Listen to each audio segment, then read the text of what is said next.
The Meditations of Marcus Aurelius, by Marcus Aurelius Antoninus, translated by George Long, Chapter 3. We ought to consider not only that our life is daily wasting away, and a smaller part of it is left, but another thing also must be taken into the account, that if a man should live longer, it is quite uncertain whether the understanding will still continue sufficient for the comprehension of things, and retain the power of contemplation which strives to acquire the knowledge of the divine and the human. For if he shall begin to fall into dotage, perspiration and nutrition, and imagination and appetite, and whatever else there is of the kind will not fail. But the power of making use of ourselves, and filling up the measure of our duty, and clearly separating all appearances, and considering whether a man should now depart from life, and whatever else of the kind absolutely requires a disciplined reason, all this is already extinguished. We must make haste then, not only because we are daily nearer to death, but also because the conception of things and the understanding of them cease first. 2. We ought to observe also that even the things which follow after the things which are produced according to nature contain something pleasing and attractive. For instance, when bread is baked, some parts are split at the surface, and these parts, which thus open and have a certain fashion contrary to the purpose of the baker's art, are beautiful in a manner, and in a peculiar way excite a desire for eating. And again figs, when they are quite ripe, gape open, and in the ripe olives the very circumstance of their being near to rottenness adds a peculiar beauty to the fruit. And the ears of corn bending down, and the lion's eyebrows, and the foam which flows from the mouth of wild boars, and many other things, though they are far from being beautiful, if a man should examine them severally, still, because they are consequent upon the things which are formed by nature, help to adorn them, and they please the mind, so that if a man should have a feeling and a deeper insight with respect to the things which are produced in the universe, there is hardly one of those which follow by way of consequence which will not seem to him to be in a manner disposed so as to give pleasure. And so he will see even the real gaping jaws of wild beasts with no less pleasure than those which painters and sculptors show by imitation, and in an old woman and an old man he will be able to see a certain maturity and comeliness, and the attractive loveliness of young persons he will be able to look on with chaste eyes, and many such things will present themselves, not pleasing to every man, but to him only who has become truly familiar with nature and her works. 3. Hippocrates, after curing many diseases, himself fell sick and died. The Chaldai foretold the deaths of many, and then fate caught them too. Alexander and Pompeius and Caius Caesar, after so often completely destroying whole cities, and in battle cutting to pieces many tens of thousands of cavalry and infantry, themselves too at last departed from life. Heraclitus, after so many speculations on the conflagration of the universe, was filled with water internally, and died smeared all over with mud. And lice destroyed Democritus, and other lice killed Socrates. What means all this? Thou hast embarked, thou hast made the voyage, thou art come to shore, get out. If indeed to another life there is no want of gods, not even there, but it to state without sensation, thou wilt cease to be held by pains and pleasures, and to be a slave to the vessel which is as much inferior as that which serves it is superior. For the one is intelligence and deity, the other is earth and corruption. 4. Do not waste the remainder of thy life in thoughts about others, when thou dost not refer thy thoughts to some object of common utility, for thou losest the opportunity of doing something else when thou hast such thoughts as these.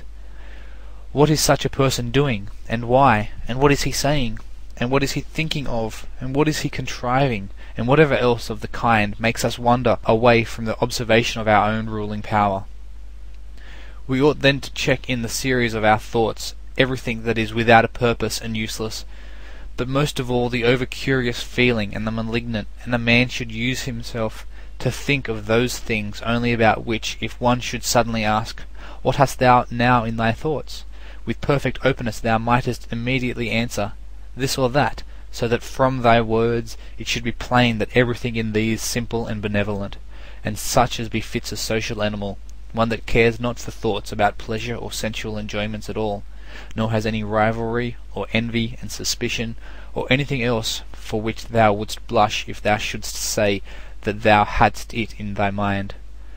For the man who is such, and no longer delays being among the number of the best, is like a priest and minister of the gods, using too the deity which is planted within him, which makes the man uncontaminated by pleasure, unharmed by any pain, untouched by any insult, feeling no wrong, a fighter in the noblest fight, one who cannot be overpowered by any passion, dyed deep with justice, accepting with all his soul everything which happens and is assigned to him as his position, and not even, nor yet without great necessity and for the general interest, imagining what another says or does or thinks. For it is only what belongs to himself that he makes the matter for his activity, and he constantly thinks of that which is allotted to himself out of the sum total of things, and he makes his own act fair, and he is persuaded that his own portion is good. For the lot which is assigned to each man is carried along with him, and carries him along with it, and he remembers also that every rational animal is his kinsman, and that to care for all men is according to man's nature, and a man should hold on to the opinion not of all but of those only who confessedly live according to nature. But as to those who live not so, he always bears in mind what kind of men they are both at home and from home, both by night and by day, and what they are, and with what men they live an impure life. Accordingly he does not value at all the praise which comes from such men, since they are not even satisfied with themselves. 5. Labour not unwillingly, nor without regard to common interest, nor without due consideration, nor with distraction, nor let studied ornaments set off thy thoughts, and be not either a man of many words, or busy about too many things. And further, let the deity which is in thee be the guardian of a living being, manly and of ripe age, and engaged in matter political, and a Roman and a ruler who has taken his post like a man waiting for the signal which summons him from life, and ready to go, having need neither of oath nor of any man's testimony. Be cheerful also, and seek not external help, nor the tranquillity which others give. A man must stand erect, not be kept erect by others. 6. If thou findest in human life anything better than justice, truth, temperance, fortitude, and in a word, anything better than thy own mind's self-satisfaction in the things which it enables thee to do according to right reason, and in the condition that is assigned to thee without thy own choice. If, I say, thou seest anything better than this, turn to it with all thy soul, and enjoy that which thou hast found to be the best. But if nothing appears to be better than the deity which is planted in thee, which has subjected to itself all thy appetites, and carefully examines all the impressions, and, as Socrates said, has detached itself from the persuasions of sense, and has submitted itself to the gods, and cares for mankind, if thou findest everything else smaller and of less value than this, give place to nothing else. For if thou dost once diverge and incline to it, thou wilt no longer without distraction be able to give the preference to that good thing which is thy proper possession and thy own. For it is not right that anything of any other kind, such as praise from the many, or power, or enjoyment of pleasure, should come into competition with that which is rationally and politically or practically good. All these things, even though they may seem to adapt themselves to the better things, in a small degree, obtain the superiority all at once and carry us away. But do thou, I say, simply and freely choose the better and hold to it. But that which is useful is better. Well then, if it is only useful to thee as a rational being, keep to it. But if it is only useful to thee as an animal, say so, and maintain thy judgment without arrogance. Only take care that thou makest the inquiry by a sure method. 7. Never value anything as profitable to thyself which shall compel thee to break thy promise. To lose thy self-respect, to hate any man, to suspect, to curse, to act the hypocrite, to desire anything which needs walls and curtains. For he who has preferred to everything else his own intelligence and demon and the worship of its excellence, acts no tragic part, does not groan, will not need either solitude or much company. And what is chief of all, he will live without either pursuing or flying from death. But whether for a longer or a shorter time he shall have the soul enclosed in the body, he cares not at all. For even if he must depart immediately, he will go as readily as if he were going to do anything else which can be done with decency and order, taking care of this only all through life, that his thoughts turn not away from anything which belongs to an intelligent animal and a member of a civil community. 8. In the mind of one who is chastened and purified, thou wilt find no corrupt matter, no impurity, nor any sore-skinned over. Nor is his life incomplete when fate overtakes him, as one may say of an actor who leaves the stage before ending and finishing the play. Besides, there is in him nothing servile, nor affected, nor too closely bound to other things, nor yet detached from other things. Nothing worthy of blame, nothing which seeks a hiding place. 9. Reverence the faculty which produces opinion. On this faculty it entirely depends whether there shall exist in thy ruling part any opinion inconsistent with nature and the constitution of the rational animal. And this faculty promises freedom from hasty judgment, and friendship towards men, and obedience to the gods. 10. Throwing away then all things, hold to these only which are few, and besides bear in mind that every man lives only his present time, which is an indivisible point, and that all the rest of his life is either past or it is uncertain. Short then is the time which every man lives, and small the nook of the earth where he lives, and short too the longest posthumous fame, and even this only continued by a succession of poor human beings who will very soon die, and who know not even themselves, much less him who died long ago. 11. To the aids which have been mentioned let this one still be added. Make for thyself a definition or description of the thing which is presented to thee, so as to see distinctly what kind of a thing it is in its substance, in its nudity, in its complete entirety, and tell thyself its proper name, and the names of the things of which it has been compounded, and into which it will be resolved. For nothing is so productive of elevation of mind as to be able to examine methodically and truly every object which is presented to thee in life, and always to look at things so as to see at the same time what kind of universe this is, and what kind of use everything performs in it, and what value everything has with reference to the whole, and what with reference to man, who is a citizen of the highest city, of which all other cities are like families, what each thing is, and of what it is composed, and how long it is the nature of this thing to endure which now makes an impression on me, and what virtue I have need of with respect to it, such as gentleness, manliness, truth, fidelity, simplicity, contentment, and the rest.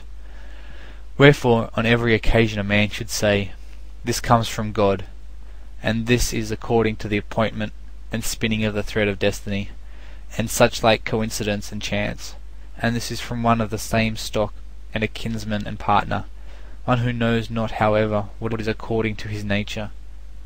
But I know, for this reason, I behave towards him according to the natural law of fellowship, with benevolence and justice. At the same time, however, in things indifferent, I attempt to ascertain the value of each. 12. If thou workest at that which is before thee, following right reason seriously, vigorously, calmly, without allowing anything else to distract thee, but keeping thy divine part pure, as if thou shouldst be bound to give it back immediately. If thou holdest to this, expecting nothing, fearing nothing, but satisfied with thy present activity according to nature, and with heroic truth in every word and sound which thou utterest, thou wilt live happy, and there is no man who is able to prevent this. 13. As physicians have always their instruments and knives ready for cases which suddenly require their skill, so do thou have principles ready for the understanding of things divine and human, and doing everything, even the smallest, with a recollection of the bond which unites the divine and human to one another. For neither wilt thou do anything well which pertains to man without at the same time having a reference to things divine, nor the contrary. 14. No longer wander at hazard, for neither wilt thou read thy own memoirs, nor the acts of the ancient Romans and the Hellenes, and the selections from books which thou wast reserving for thy old age. Hasten then to the end which thou hast before thee, and throwing away idle hopes, come to thy own aid, if thou carest at all for thyself, while it is in thy power. 15. They know not how many things are signified by the words stealing, sowing, buying, keeping quiet, seeing what ought to be done, for this is not affected by the eyes, but by another kind of vision. 16. Body, soul, intelligence. To the body belong sensations, to the soul appetites, to the intelligence principles. To receive the impressions of forms by means of appearances belongs even to animals. To be pulled by the strings of desires belongs both to wild beasts and to men, who have made themselves into women. And to a Phalaris and a Nero, and to have the intelligence that guides to the things which appear suitable belongs also to those who do not believe in the gods, and who betray their country, and do their impure deeds when they have shut the doors. If then everything else is common to all that I have mentioned, there remains that which is peculiar to the good man, to be pleased and content with what happens and with the thread which is spun for him, and not to defile the divinity which is planted in his breast, nor disturb it by a crowd of images, but to preserve it tranquil, following it obediently as a god, neither saying anything contrary to the truth, nor doing anything contrary to justice. And if all men refuse to believe that he lives a simple, modest, and contented life, he is neither angry with any of them, nor does he deviate from the way which leads to the end of life, to which a man ought to come pure, tranquil, ready to depart, and without any compulsion perfectly reconciled to his lot. End of Chapter 3. Recording by Shane Greenup. www.papersallowed.com